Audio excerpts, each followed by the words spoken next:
Have you ever found yourself craving closeness with someone, honestly wanting a deep relationship, but the moment they start getting close, a little panic button goes off in your chest? Suddenly, their texts feel suffocating. Their reassurance feels like a trap.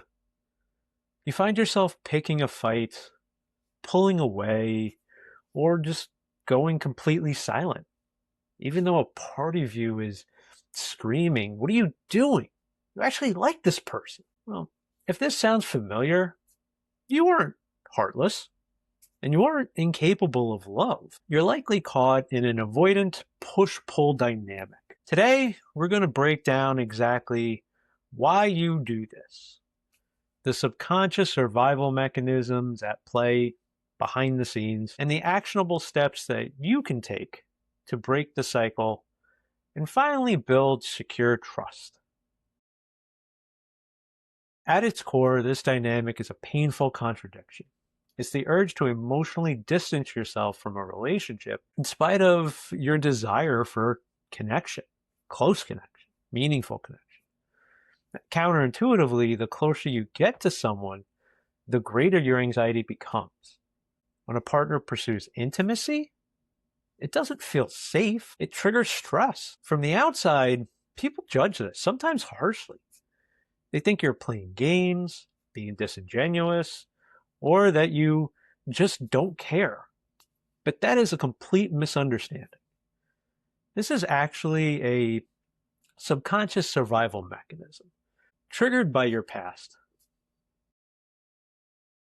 We are naturally wired to connect and to rely on the people closest to us, be they parents, siblings, friends, or romantic partners. But when the support we received growing up was inconsistent or perhaps completely non existent, true emotional intimacy begins to feel foreign and unsafe. If those past relationships were harmful or abusive, we develop a literal aversion to connection. Placing your trust in someone in the past only to have it met with betrayal or sudden, devastating abandonment teaches us a brutal lesson. Trust, it's too much of a risk. So when you start to feel warmth and trust building with someone new, your brain doesn't see a happy ending, it sees a threat. And the walls go up almost automatically to protect you from being blindsided again. So, how do we break this cycle? It starts with insight, because this pattern happens entirely on autopilot. To break it, you have to kind of become a detective of your own mind and start spotting your deactivating strategies. These are the subconscious, indirect ways that your brain tries to force space between you and your partner. Here are three of the most common forms that this takes. The first, stonewalling and the silent treatment. This is literally shutting communication down to regain a sense of control. I often tell my clients if we don't push through uncomfortable conversations, well, then we can never really develop true insight into ourselves or the people around us. Second form, hypercriticism. Becoming hyper-focused on your partner's flaws, fixating on the way they chew, a minor habit, or an awkward comment that they have or make allows you to rationalize why you shouldn't invest in them.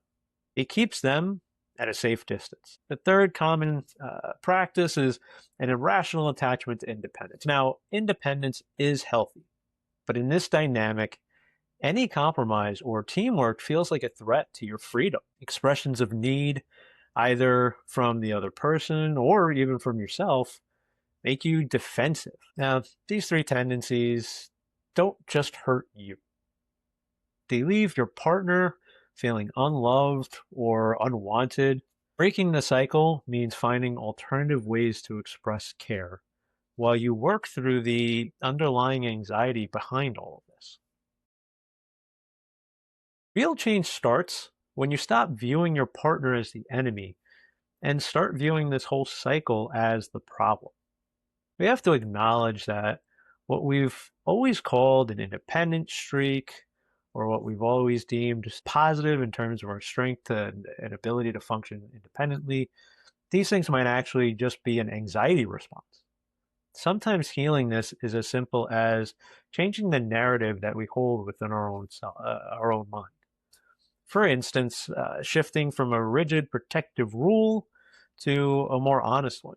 So going from showing emotion makes you vulnerable and weak to crying in front of others makes me feel really uncomfortable and perhaps anxious. The minor shift allows you to see the process that's actually happening, to set healthy goals for closeness, and to avoid just shutting the world out. To heal, you have to challenge that autopilot. You don't have to change overnight, but here are 3 small, concrete steps that you can try in the coming week. The first, write things down. If saying how you feel out loud feels too threatening, write it in a card or in a text.